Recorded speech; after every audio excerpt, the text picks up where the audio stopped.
Hello, hello, Cancer Collective. Ako po si James from James Tarot PH. Ito po ang inyong bonus reading para po sa inyong March Manifestation Forecast. So today, tayo po ay mag-manifest para po sa buhay ninyo. Okay? So let's begin.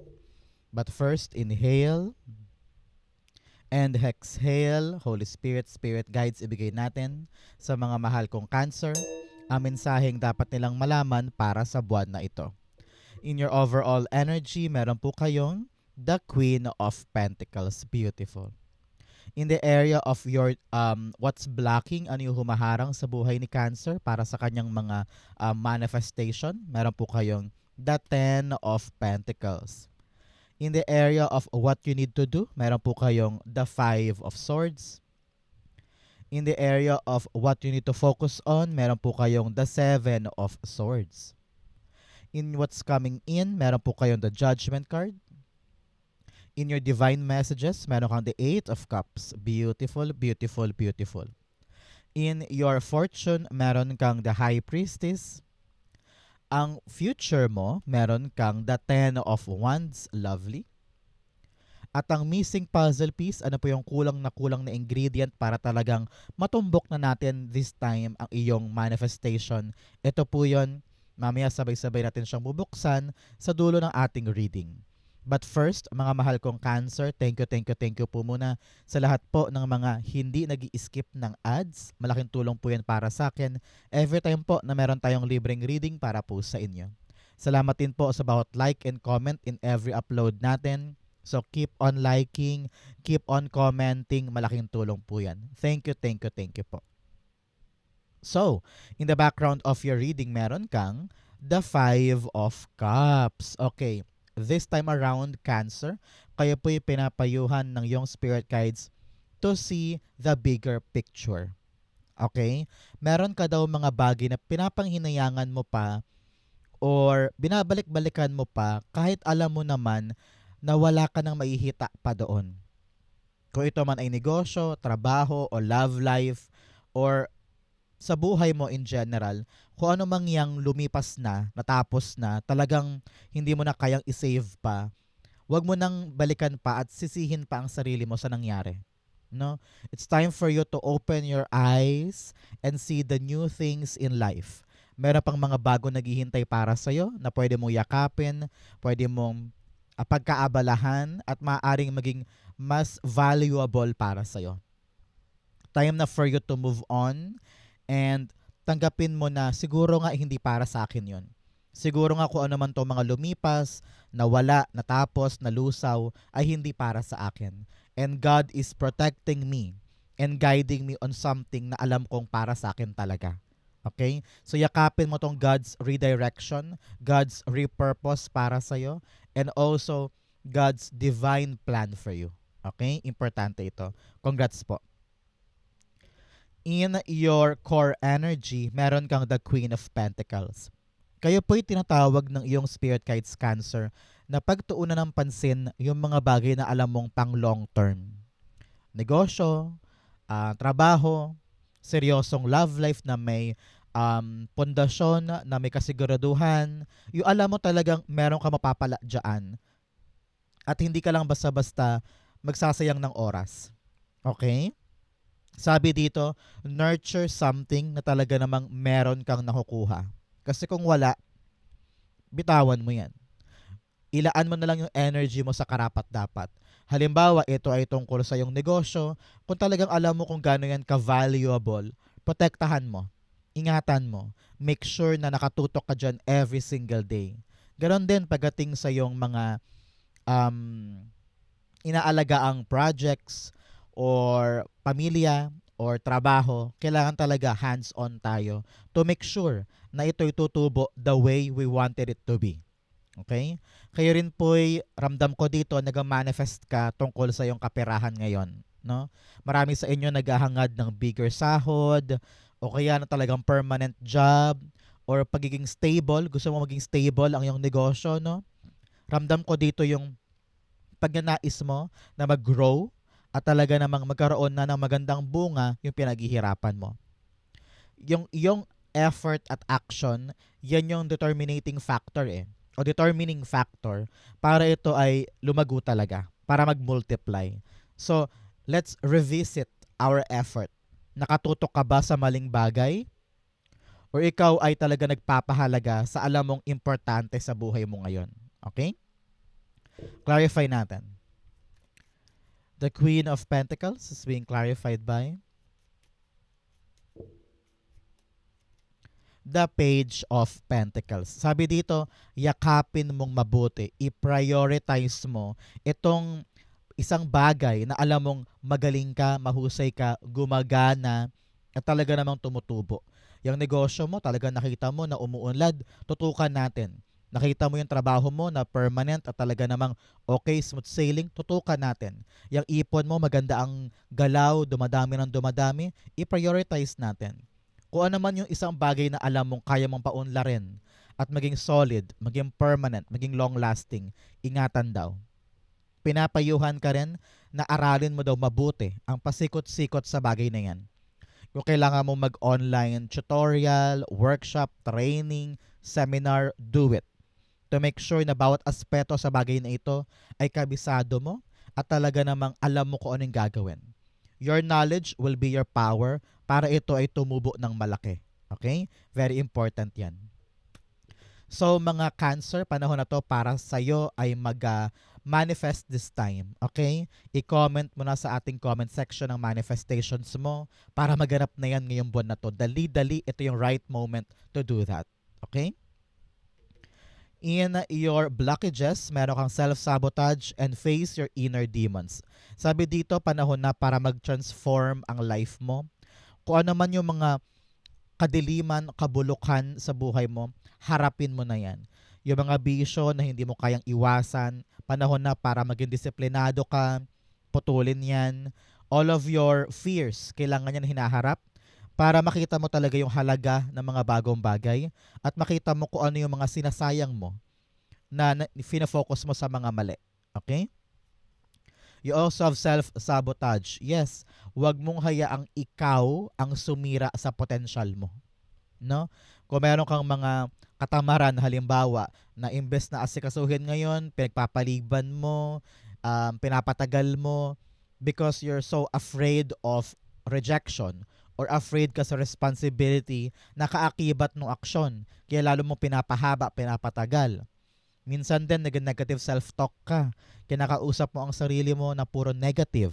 Minamaliit mo ang sarili mo. So, tigilan mo yan. Hindi yan makabuti sa'yo. And here, sabi dito, dahil takot at takot kang magkamali or ma-judge, lalo mong pinapatagal yung isang bagay. Naghahanap ka ng excuses, naghahanap ka ng mga delaying tactic para ito'y mapahaba at hindi mo maasikaso. So panahon na to for you, Cancer, to really open your eyes and see the potential of things in your life. Okay? In your blockages, meron kang the 10 of Pentacles. Sabi dito ng iyong spirit guides, Cancer, minsan daw, sabi dito, panahon na para pagtuunan ng pansin yung mga pangmatagalan. Yan bang inaasikaso mo? Permanent ba yan? Or ito'y another 6 months na naman or another trial and error na naman? Kaya pinapayuhan ka talaga na araling mabuti para kung ano man tong papasukin mo ay masigurado mong hindi ka lalaban dyan ng patalo at hindi ka papasok sa isang bagay na walang kasiguraduhan. Your spirit guides are telling you now is the right time to think on long-term gains. Hindi pa balik-balik, hindi pa iba-iba, hindi sigurado. Kailangan sigurado. Kailangan permanente. Kailangan may matibay na pundasyon para mapakinabangan mo to ng mahabang panahon. Nakita ko dito that you are focusing on the wrong things. Yung mga temporary lang, yung mga asungot sa paligid, masyado mo daw pinapahalagahan yun. So ngayon, ano ba itong mga long term sa buhay mo na medyo pinapabayaan mo na? Halimbawa, ipon, pang retirement money, o kaya yung sa bahay, baka meron ng dapat asikasuhin dyan, hindi inaasikaso. Yung schools sa mga bata, ganyan. So, importante talaga yung alam mong long stretch, long term yung epekto, dapat inaasikaso na natin. Okay? Ten of Pentacles is being clarified by. Narinig ko rin dito may conflict within the family.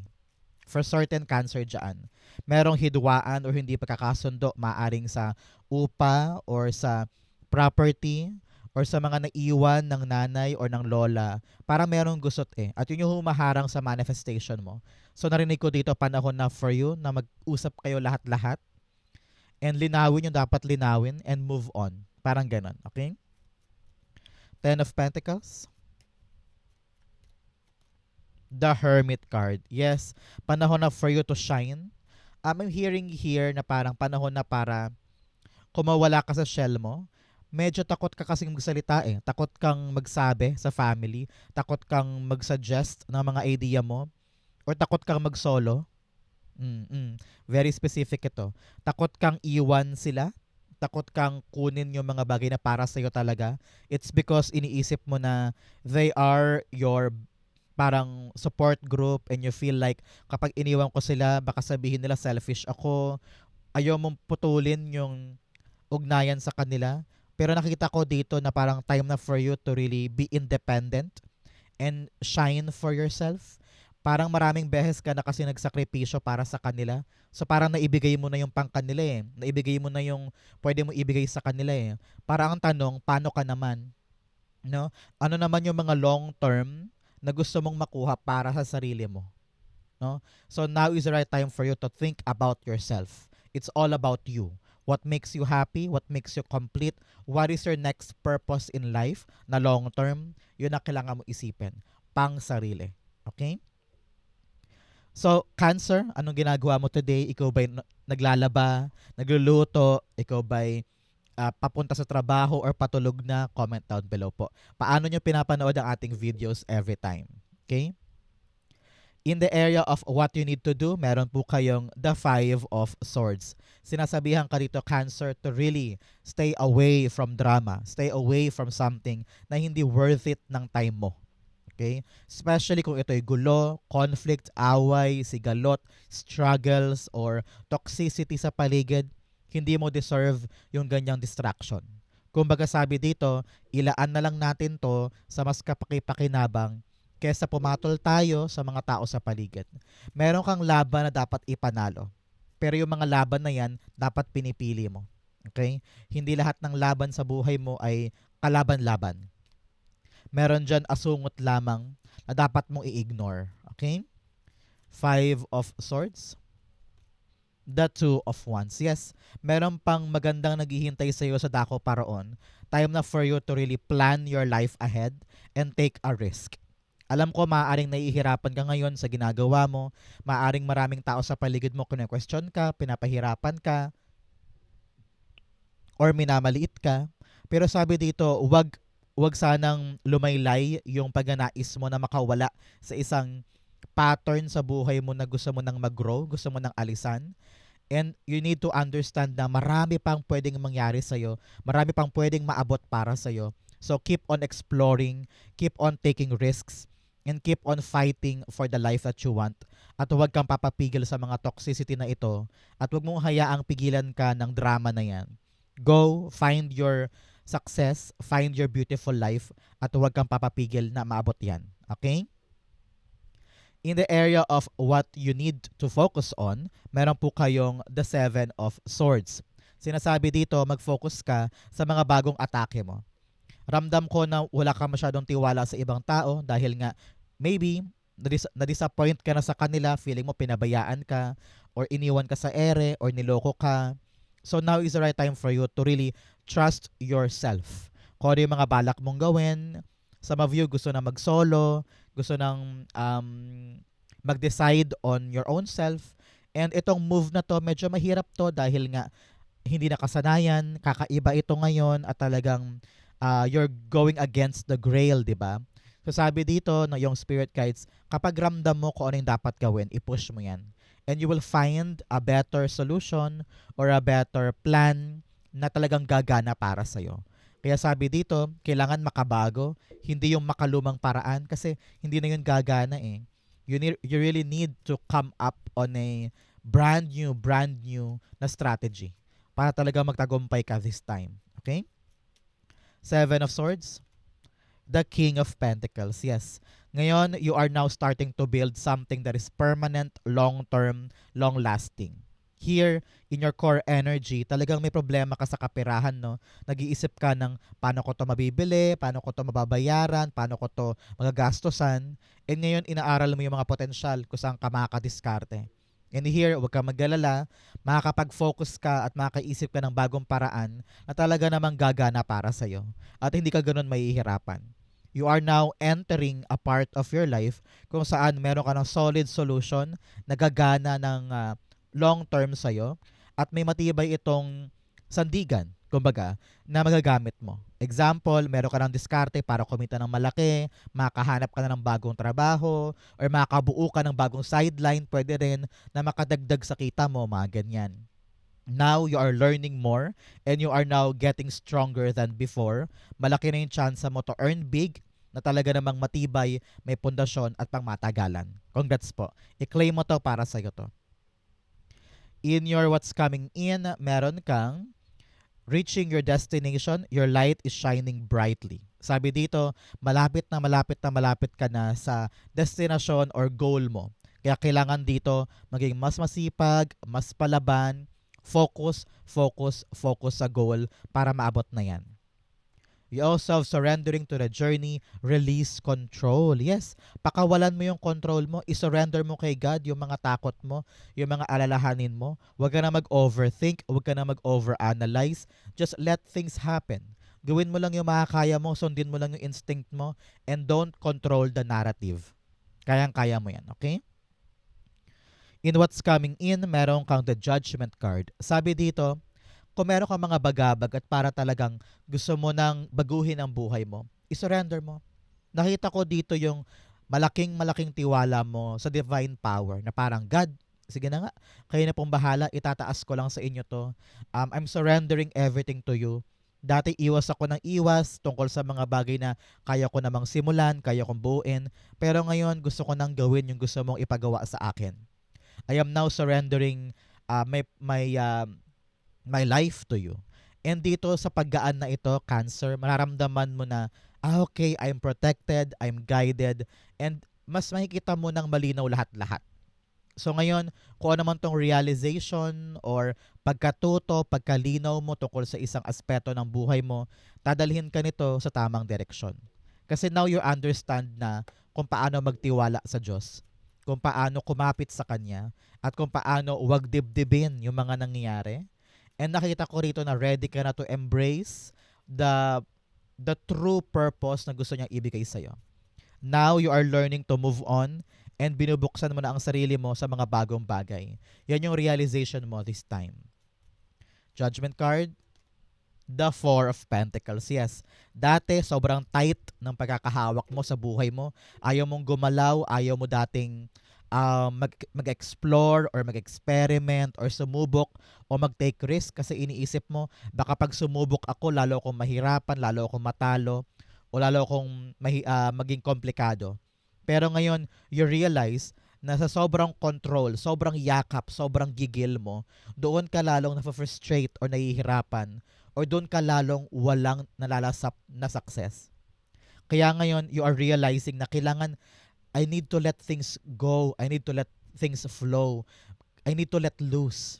No? Mag-relax and let things happen. Sobrang control at gigil, lalong sumasara ang mundo mo. Pero ngayon, pinapabayaan mo na eh. Hinahayaan mo nang maganap yung dapat maganap. And you're now seeing and feeling yung paggaan, lightness.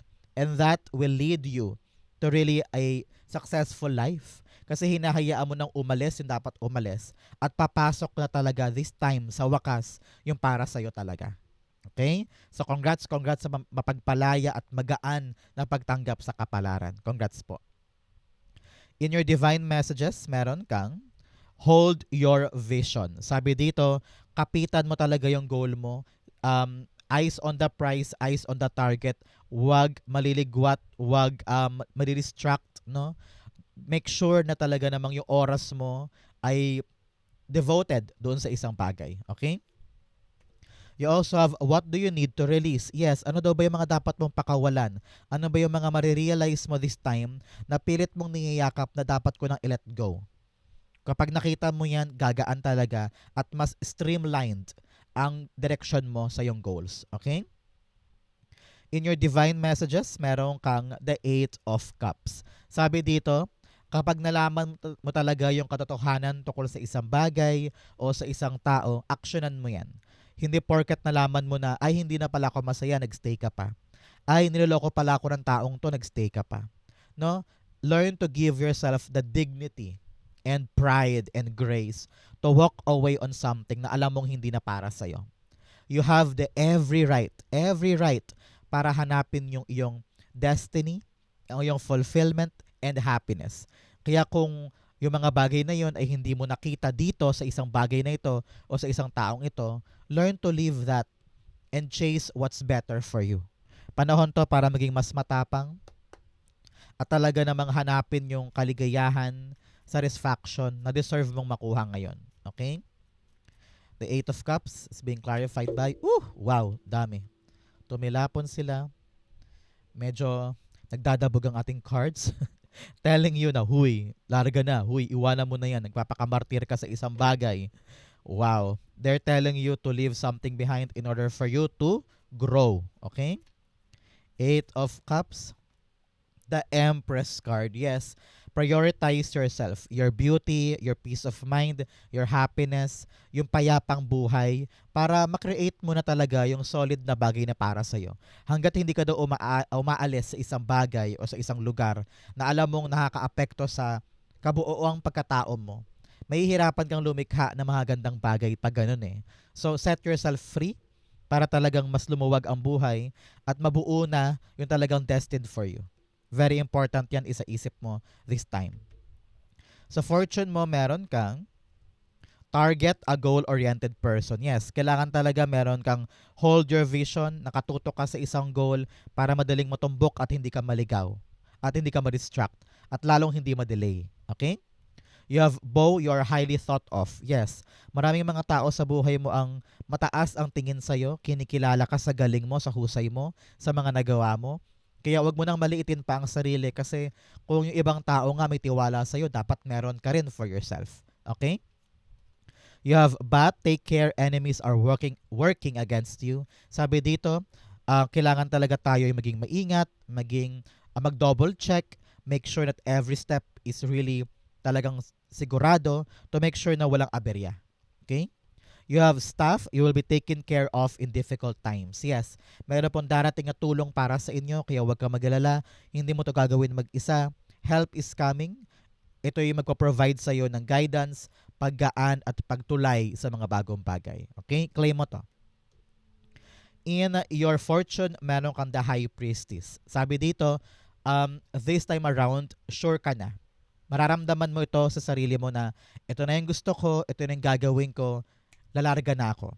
Without a doubt, without double thinking, without agam-agam. Ramdam ko dito na this month, mabubuo na yung lakas ng loob mo na ituloy yung isang bagay dahil siguradong sigurado ka na kaya mo. Siguro nga, marami pa rin tanong sa paligid, marami pa rin hindi sigurado, pero sa loob mo, ramdam mo na tama ka. Okay? Napakalakas po ng intuition mo this month, Cancer, tungkol sa mga dapat mong gawin. Ramdam mo to na dapat ko nang iwanan to, dapat ko nang tigilan to, and then ito na yayakapin ko, ito na yung pagbubuhusan ko ng effort, you will know what to do. Kaya kapitan mo yan because it will lead you to a very fortunate outcome. Okay? High Priestess, the Five of Cups. 5-5 here telling you of change. Talaga namang you are now accepting the change in your life at nagtitiwala ka na sa destiny, nagtitiwala ka na sa mga maaaring potensyal na outcome na ibigay sa iyo ni Tadhana. Ngayon, you are now kaisa ka na ng universe, kaisa ka na ng iyong frequency at talaga namang niyayakap mo na yung ibibigay niya sa iyo. Walang duda, walang tanong, walang alinlangan, ready ka nang yakapin ito. Congrats po. In your near future, meron kang the 10 of Wands. Sabi dito, kung naman itong mga changes o mga bagong bagay na niyayakapin mo, of course, it requires hard work, perseverance, dedication, attention to detail, at talaga namang pagsumikap, no? So sabi dito, huwag kang magalala, kung ano man yung pagpapawis na yan at pagpapagod na yan, meron yung patutunguhan. The outcome will be fruitful and it will be in favor of you. Okay? Kaya huwag matakot kumilos o magbigay ng lakas ng loob sa isang bagay dahil kung alam mong kaya mo, magagawa mo. Okay? Ten of Wands, the Ace of Swords. Yes, a breakthrough moment ito. Sabi ko nga, lahat ng hirap, lahat ng pagod, tagumpay ang outcome. Malalagpasan mo yan and you are here having this clarity na alam mo na kung ano yung kahalagahan ng pagod na ito kumpara saan may saysay kumbaga. Meron kang mahihita, meron kang makukuha na panalo mula sa pinaghirapan na ito. Sa huli, ikaw pa rin ang masaya, ikaw pa rin ang nasa huling halakhak kumbaga sa ginawa mong ito. Congrats po. Okay?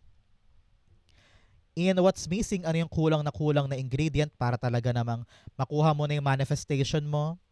The Knight of Pentacles. Sabi dito, Cancer, kulang ka sa plano. Kulang ka sa detalyadong paglatag sa mga bagay na gusto mong gawin. Example, minamanifest mo makabili ng bahay, pero wala ka namang ginagawa para unti-unti makalapit doon.